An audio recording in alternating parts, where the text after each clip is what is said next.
it would be impossible to have a nicer day in the weather department than the one that we had today at beautiful Belmont Park. Mother Nature, a fan of racing all week long at the Big B. We are a day away from Belmont Park turning officially 110 years old, May 4th, 1905, and we hope you're settled in. Time to tighten the saddle and cross the reins as we are off and running on the Sunday edition of Belmont Insider. It's Maggie Wolfendale, Jason Blewitt alongside.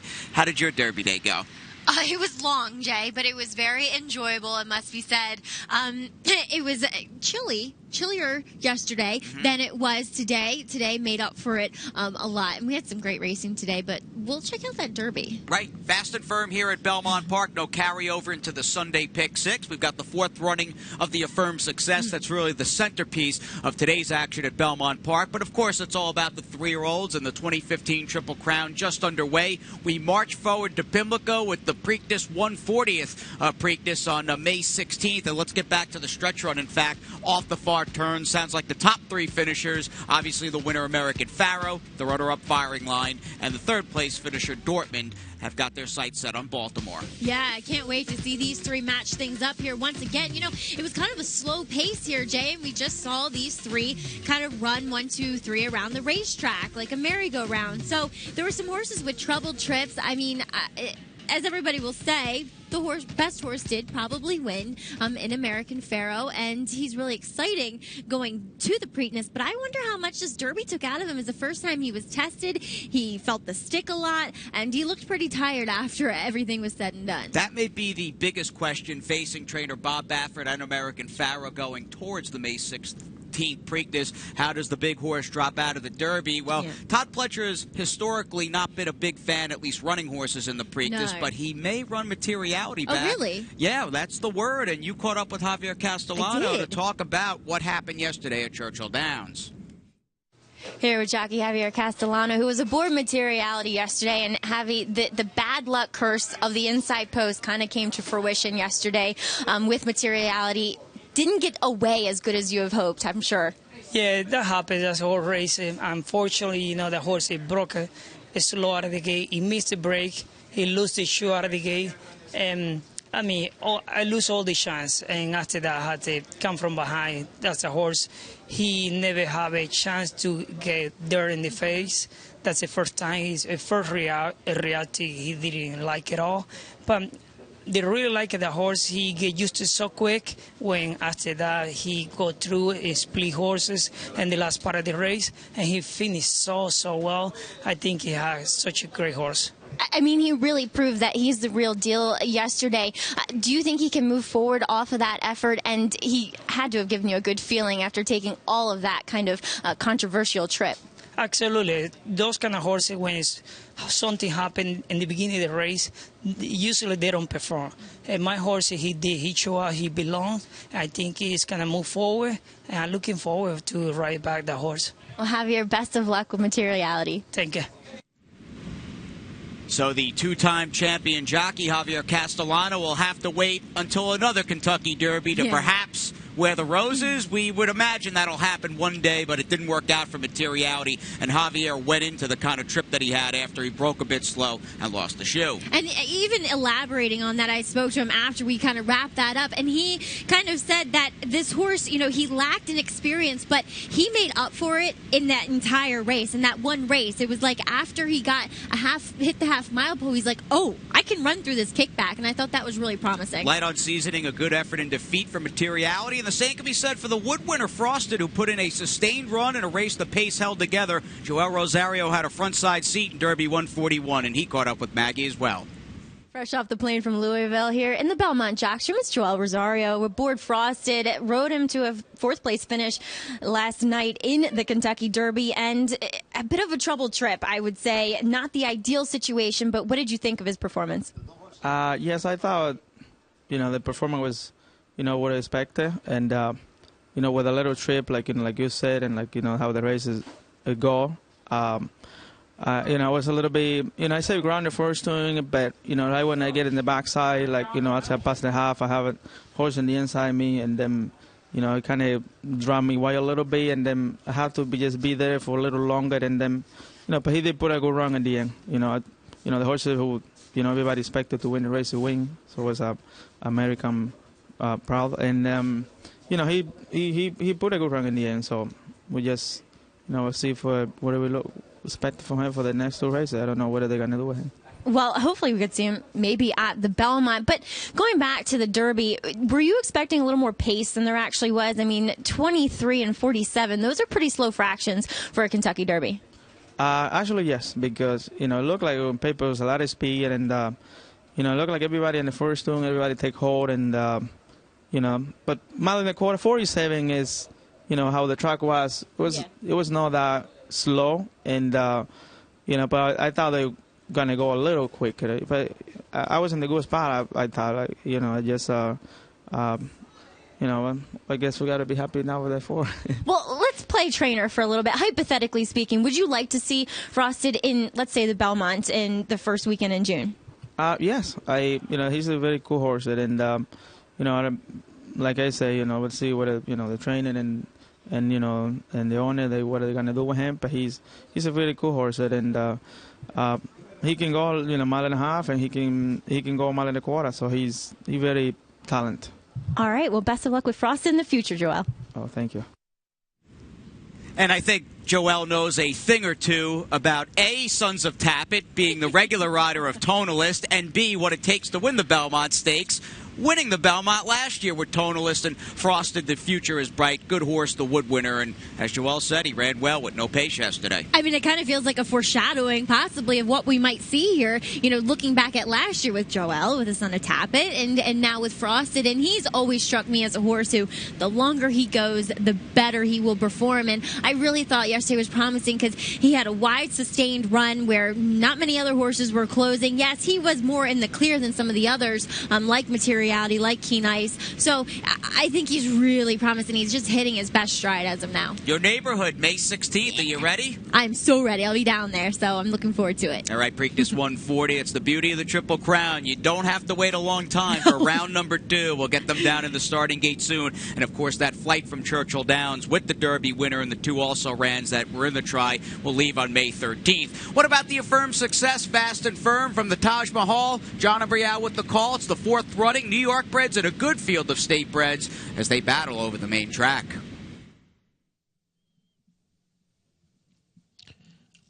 And they're off. Low Keys Vengeance. There goes I'm Stoked.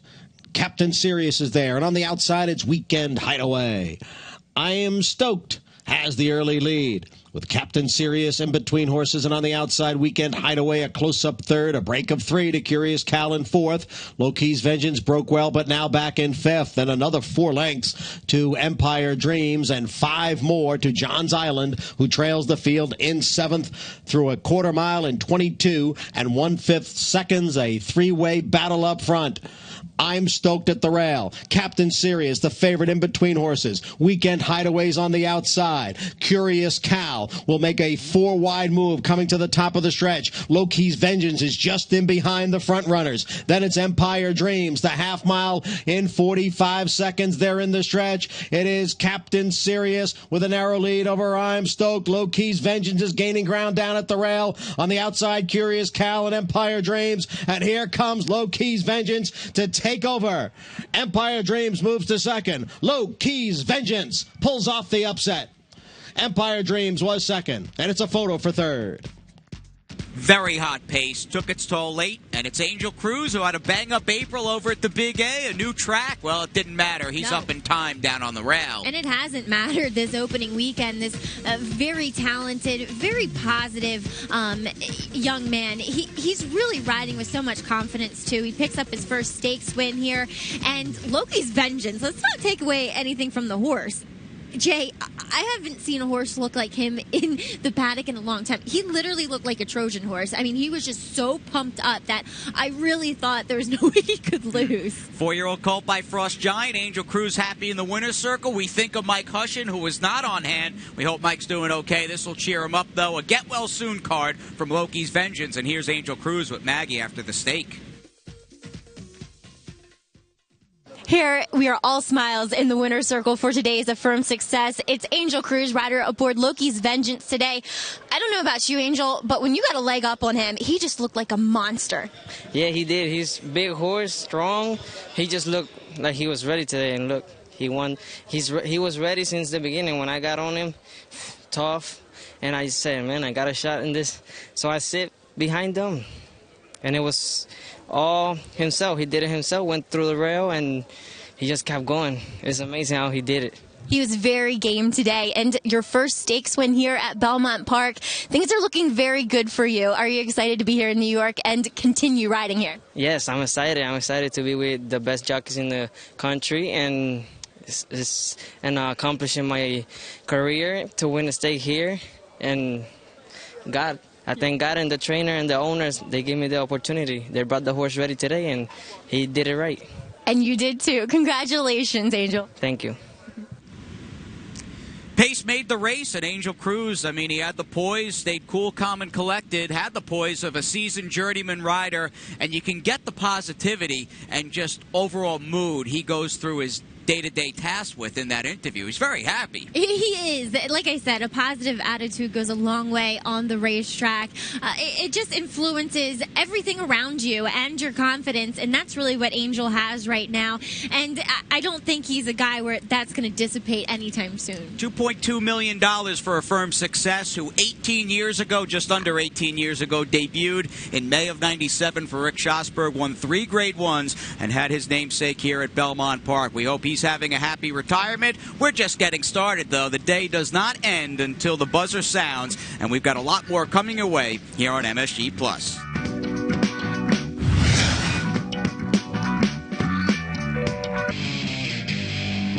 Who's that jockey?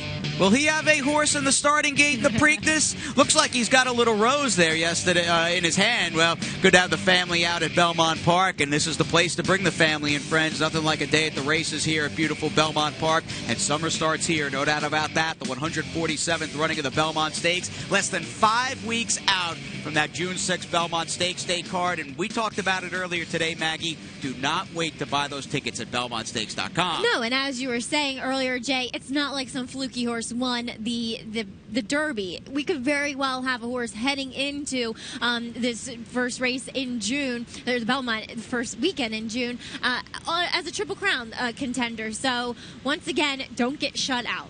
Right, a lot of buzz with American Pharoah. We look forward to him at the Preakness, and we look forward to your presence on BelmontStakes.com and the new look, Naira.com, where we've got that promotion, Bet 100, Get 100 going on. Check it out. You'll be happy with the live streaming HD. It really looks terrific. Race number 3, Belmont Park aglow here in this May sun. Johnny I with the call. Speaking of sunshine, he'll brighten us up as we send it up for the call, this field of 5. Spark from the inside post is going out for the lead. Yes for success. Mamma Mia Maria now moves up and up to challenge Spark for the lead. Yes for success is running in 3rd. Chicoletta is 4th. And Close Fall Off is the early trailer in 5th. Close Fall Off is 7 lengths from the front as they move around the turn. Spark has the lead here. It is Spark in front by a length. Mamma Mia Maria runs in 2nd. A quarter, 21 and 4/5 seconds. A quick opening quarter mile for Spark with Mamma Mia Maria in chase in 2nd. Yes for success is 3rd. It's 2.5 lengths back to the 2 trailers, Chicoletta and Close Fall Off, who's down at the rail. The field is at the top of the stretch. The half in 44 and 4/5 seconds, and Spark is still there. And Spark's in front by 3. Close Fall Off down at the rail, looking to come on through now. Spark is the leader. The leader is 2.5 lengths. Then Close Fall Off, Mamma Mia Maria, and Chicoletta on the outside. Spark holding on to the lead. They come for the wire, and Spark does it, wire to wire. Close Fall Off up for 2nd. Mamma Mia Maria was 3rd.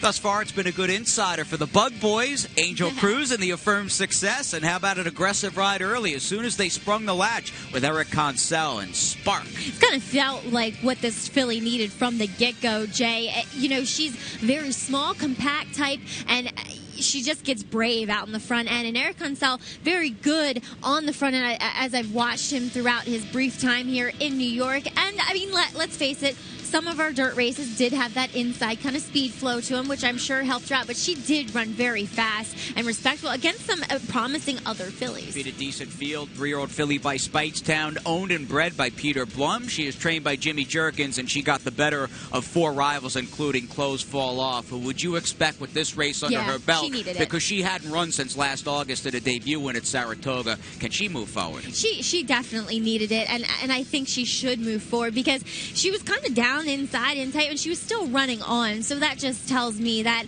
she was ready to run, but still, I think she needed a freshener. Let's run on. Race number 7 on the Sunday card. Blazing speed as we get to the opening leg of the final pick 3. This is a classic Belmont-looking 2 other than allowance for fillies and mares on the inner.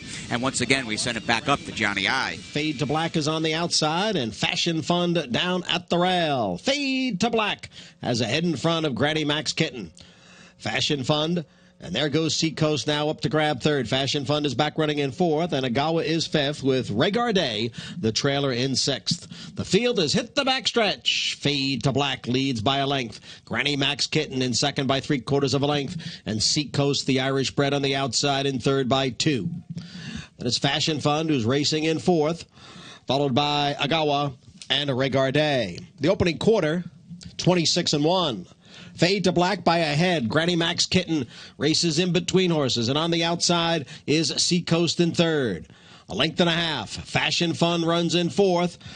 Agawa and Regarde remain at the back of the pack after a half and 49-4. Fade to Black is still there. Granny Max Kitten now moves right alongside. It's Fade to Black and Granny Max Kitten. They are heads apart for the lead. Seacoast just in behind. Regarde is rallying up the rail. Agawa's on the far outside. Fashion Fund is just 2 lengths from the lead, so it's anybody's race. 3/4 and 1, 13-3. And the field comes into the stretch. Granny Max Kitten, Fade to Black. Granny Max Kitten in front. Then Fade to Black. Seacoast is in third. Down at the rail is Regarde. And then comes Fashion Fund. It's Granny Max Kitten holding on to the lead, and it will be Granny Max Kitten by a length. Looked like Seacoast got second over Fade to Black. Top connections in race number 7, that's for sure. The Ramseys, homebred by Kitten's Joy, Hall of Famer John Velasquez, and its trainer Chad Brown getting the upset with Granny Max Kitten. When isn't it Chad Brown here, Jay, as Chad has had a illustrious weekend here, especially on the turf, as he is known for. But kind of looking at Granny Max Kitten, she kind of gave me the same feeling as Loki's Vengeance did in the paddock. They just were breathing fire today, and this is the best I've ever seen this filly, this daughter of Kitten's Joy, look, and she ran to it. 2 Belmont turf wins for Kitten's Joy over the last 24 hours. Of course, Big Blue Kitten with hot riding Joe Bravo got it done as the favorite in yesterday's co-featured Fort Marcy. We will have that race for you, including an analysis on the Monday and Tuesday edition of the National Racing Report with the MIG, myself, and Andy Serling. We hope you'll check that out, 6 p.m. Monday and Tuesday, with Chad Brown and Johnny V teaming up for a nice victory as we get on to a few other highlights. In fact, every other race we ran today. Let's close out the week. 1, 2, 4, 5, 6, and 9. Is holding on to the lead, overcoming attraction. Lady Serena ran 3/4 in 1:11-3, and now they're in the stretch, and now Lady Serena has opened up on the field. Lady Serena in front by 5. Coming Attraction passed now by Say Sin Sin. Say Sin Sin moves into second. Coming Attraction is back in third. It is Lady Serena, much the best winner of the opener. Say Sin Sin was second. Then Coming Attraction in one night. 1:11-4, and there's a 1/4 of a mile to the finish. And it is Charitable down at the rail, and Von Frazen on the outside, and Charitable is in front by 2. Von Frazen in second. Then Chris and Laurie's Posse, Can't Catch Me Now, and Grand Strand. Charitable has been in front right from the start, and now has built a 5-length lead. And it will be Charitable and Erod Ortiz Jr. to win here at even money. Chris and Laurie's Posse up for second. Von Frazen was third. For the stretch, they're still all chasing Philly Idol. It's Philly Idol in front after a half and 45-3. On the outside is a Wantagh Queen. Dot Product is down towards the rail. Bayesian Beach looks to come on through. Then Meet in Khartoum. It's Philly Idol. Bayesian Beach continues to gain on the outside. Philly Idol. Bayesian Beach. Here's Bayesian Beach to win it at the end. Philly Idol was second. Then Dot Product and Meet in Khartoum. Dancer drops out of it. Mongolian King is down towards the rail. Then Ice Cutter and Epsilon and 3/4 was running 1:11. To Dare is all out on the outside. Here's Money Multiplier up to challenge, and Ice Cutter continues to gain. Money Multiplier, To Dare, Ice Cutter on the outside. Now it's Money Multiplier and Ice Cutter. It's between those two as they come for the wire. Money Multiplier by a head. Ice Cutter second. And To Dare. New York Chrome on the outside, and they're at the top of the stretch. Chief of State is third. Here's New York Chrome to take over from Little Popsy. New York Chrome in front. Little Popsy is back running in second. Chief of State is third. And Highlight is fourth. Inside the furlong marker, New York Chrome has drawn clear. New York Chrome by 4. Chief of State now a clear second. New York Chrome a clear-cut winner. Chief of State was second. Then Little Popsy and Highlight. Drops back. The half in 46 and 1/5 seconds. It's Back to Me, Born to be Mild, Moon Dance Joy. Those three come into the stretch together. And here's Laura's Patriot on the outside. Laura's Patriot to sweep to the front here. Laura's Patriot has taken over inside the 8th pole. Then it's Moondance Joy and Born to be Mild. Laura's Patriot and Joel Rosario. Moondance Joy was second. Born to be Mild finished third. That was Joel Rosario for Gary Gullo. Locked and loaded, sitting on a ton in the last race. Laura's Patriot turf debut, a winning one. Nobody alive, or I should say one horse was covered in the pick six. That filly ran second as the beaten favorite. 26,000 plus. The pick six carryover into Wednesday's card, and those past performances are out at DRF.com and TimeformUS.com. How about the claims? I think we've only got one. We've been quiet. A runaway winner in race number 2, Charitable, who's in good form right now, Maggie. Yeah, he is. He's found that kind of form that he had in his, his third start, his first start on dirt way back when for Jimmy Jerkins. So, yes, and claims have been very light this first week here at Belmont. I think they'll pick up as we move ahead to week number 2, but we can't do that before we recap the week that was. And, again, watch, wager, and win, Naira.com, live streaming HD, multiple camera angles, only jockeys get closer. But, again, it's all about taking a look back at the week that was. The Derby's over, but this show is not, and we're coming back on MSG Plus.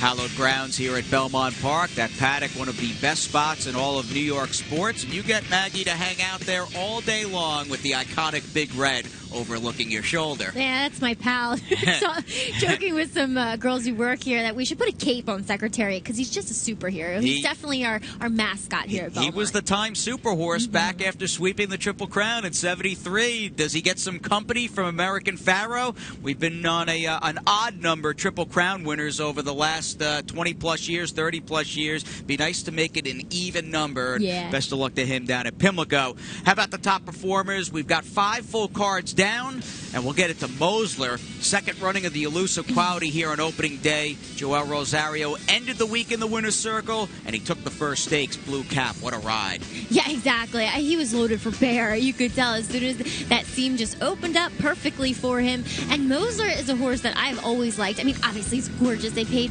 over $1 million for him. And he's actually found a new home on the turf, and he's just one of those very well-bred horses that, yeah, could be suited to either. And I think we're going to see some more turf action for him, that's for sure. 4-year-old colt by Warfront, by the nation's second most expensive stallion behind Tappet. I think Warfront standing for $150K. El Deal gets my vote as the week's top story. This has been terrific with Andrew Lakeman. It really has. And Andrew works so hard. He only has a couple horses in his barn. And look at El Deal. He's geared down here. He just goes guns a-blazing. He's a really cool horse, and you can't help but feel really good for Andrew Lakeman to have a nice horse in his barn. This is his first stakes win, too. And that Belmont Stakes undercard is really in focus with El Deal. And, of course, as we switch gears and check out Saturday's Westchester with Tonalist, last year's Belmont and Gold Cup winner, he's got his sights set after this 111 Buyer Tour de Force on the Metropolitan Belmont Day. This, excuse me, Jay, was really impressive because, wow. You're not. He's just taking my breath away with Rightfully that win so. there. He was that good. You always have to be a bit dubious about a horse who comes to Belmont and wins a 1.5 mile race to take down a flat mile race, because it can be dynamically challenging. But he showed that he could do it, and he laid nicely up against a pace that was decent and really kicked away. His final strides were really impressive to me. He was just very fluid and just covering as much ground as possible. And that was the second win on Saturday for jockey Joe Bravo. Won a handful of races, went 5 for 12 here on Derby Day, and swept all 3 stakes. Jersey Joe, we'll call him Belmont Joe here on this show. I know. How nice is it to be Joe Bravo? You come in on Derby Day and take all the good horses, take all the good races, and he's probably out on his boat fishing now back down in Jersey or Florida or wherever he wants to be. There are a few guys that are as smooth as Joe Bravo. I love him, love having him here in the colony, and off that 5-win day. Well, he is tied for 3rd in the standings with Irod Ortiz, but it's the veteran journeyman, a finalist for the Venezia Award on NYRA.com, which you can vote on. Cody Lee Velasquez with 7 wins. Let's get it on to the trainers. And Chad Brown, what can you say? 2 graded stakes on the turf here yesterday and went 3 for 3 on this Sunday card. The song remains the same here, Jay, with Chad Brown on the turf. He just dominates when he comes back up here from Florida. He has these horses ready. He actually teamed up with Ramsey several times to get some wins on the Belmont turf course. So much respect for his operation, but clearly this is an impressive list of horsemen who we will enjoy their horses all spring and summer long here at Belmont Park. As we turn our attention to week number 2, again, we've got that Pick 6 carryover of more than 26K, and we have got Andy Serling standing by to tell us who's good. Thanks a lot, guys. Well, looking forward to Wednesday's card at Belmont as we kick off our second week of this meeting. The 8th race, 1 mile on the turf. A lot of horses look like players in here. Not an easy race. I am very interested in the 6, Whoopie Pie. Whoopie Pie seemed to completely turn her life around when she went to the turf. She really wasn't much worse on either dirt and synthetic, but she was considerably better on the turf. Now, in that race, she finished 7th, and she was beaten over 4 lengths, but she was involved in a pace that completely fell apart, and she was far and away the best horse that was involved in the pace. And she ran so much better on the turf than dirt that I really think she may have a future on the surface. For a trainer, Joe Sharp, that has done very well since going out on his own. He was an assistant for trainer Mike Maker. He had a winner at Aqueduct late in the meet, and he's probably going to do pretty well here. Joe Sharp's Whoopie Pie for me in the 8th race. Joe Sharp will look to get on the board with Whoopie Pie in Wednesday's 8th race. Carryover begins in race 4. The card begins at 1:20 p.m. Do not forget the racing report Monday and Tuesday. And for Maggie and myself, have a great night.